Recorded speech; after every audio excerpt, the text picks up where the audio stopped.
Assalamualaikum warahmatullahi wabarakatuh. Perkenalkan, saya Neza Septevia dengan stambuk A1J1 18051 akan menjelaskan struktur anatomi jantung yang merupakan tugas praktikum dari mata kuliah anatomi dan fisiologi manusia dari dosen penanggung jawab Bapak Mustamin Balumbi SPD MSI.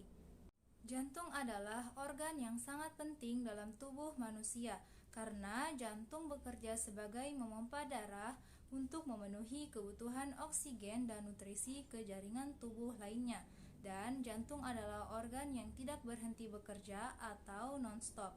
Dinding jantung terdiri dari 3 lapisan, yaitu epikardium, lapisan luar, miokardium, lapisan tengah, dan endokardium, yaitu lapisan terdalam. Yang pertama, lapisan perikardium. Lapisan perikardium dapat disebut juga dengan lapisan visceral dari serous perikardium. Lapisan luar yang transparan dari dinding jantung terdiri dari mesotelium yang bertekstur licin pada permukaan jantung. Kemudian yang kedua yaitu miokardium. Miokardium adalah jaringan otot jantung yang paling tebal dari jantung dan berfungsi sebagai pemompa jantung dan bersifat involunter. Kemudian lapisan yang ketiga yaitu endokardium, di mana endokardium ini adalah lapisan tipis dari endotelium yang melapisi lapisan tipis jaringan penghubung yang memberikan suatu batas yang licin bagi ruang-ruang jantung dan menutupi katup-katup jantung. Kemudian jantung terdiri dari 4 ruang, yaitu 2 atrium dan 2 ventrikel pada bagian anterior. Yang pertama yaitu atrium kanan, di mana atrium ini menerima darah dari cava superior, cava inferior, dan sinus coronarius. Pada bagian anterosuperior, atrium kanan terdapat lekukan ruang yang berbentuk daun telinga yang disebut dengan auricle, tebal dari dinding atrium kanan yaitu 2 cm. Kemudian ventrikel kanan, di mana ventrikel ini membentuk hampir sebagian besar permukaan depan jantung.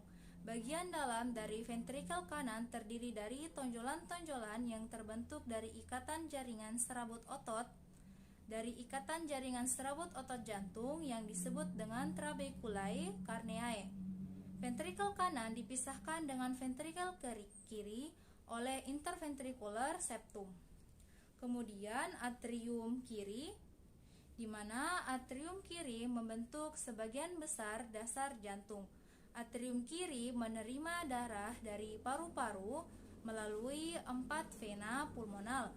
Seperti pada atrium kanan, bagian dalam atrium kiri mempunyai dinding posterior yang lunak. Darah dibawa dari atrium kiri ke ventrikel kiri melalui katup bikuspid yang mempunyai 2 daun katup. Kemudian ventrikel kiri, di mana ventrikel ini membentuk apeks dari jantung seperti pada ventrikel kanan yang mengandung trabecula carneae dan mempunyai chorda tendinea yang dimana mengikat daun katup bikuspid ke otot papilar. Darah dibawa dari ventrikel kiri melalui katup semilunar aorta ke arteri yang paling besar ke seluruh tubuh yang disebut dengan aorta ascending. Dari sini, sebagian darah mengalir ke arteri koronari di mana merupakan cabang dari aorta ascending dan membawa darah ke dinding jantung.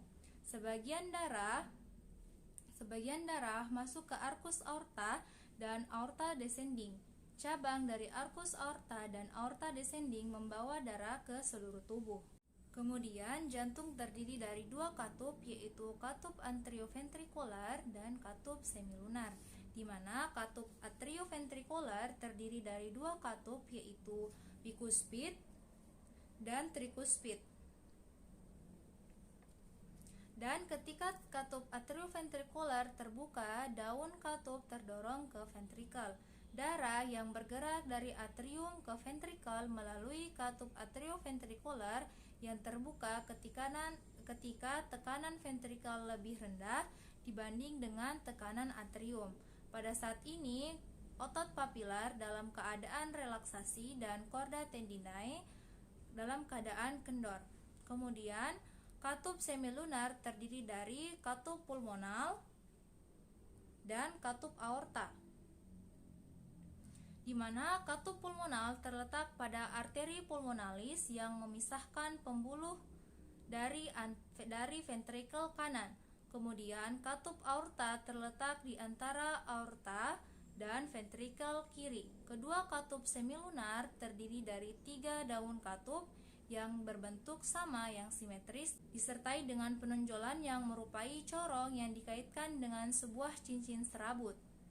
Adanya katup semilunar yang memungkinkan darah mengalir dari masing-masing ventrikel ke arteri pulmonal atau aorta selama sistol ventrikel dan mencegah aliran balik waktu diastol ventrikel. Sekian dari saya penjelasan mengenai struktur anatomi jantung. Lebih dan kurangnya mohon dimaafkan. Wabillahi taufiq wal hidayah. Assalamualaikum warahmatullahi wabarakatuh.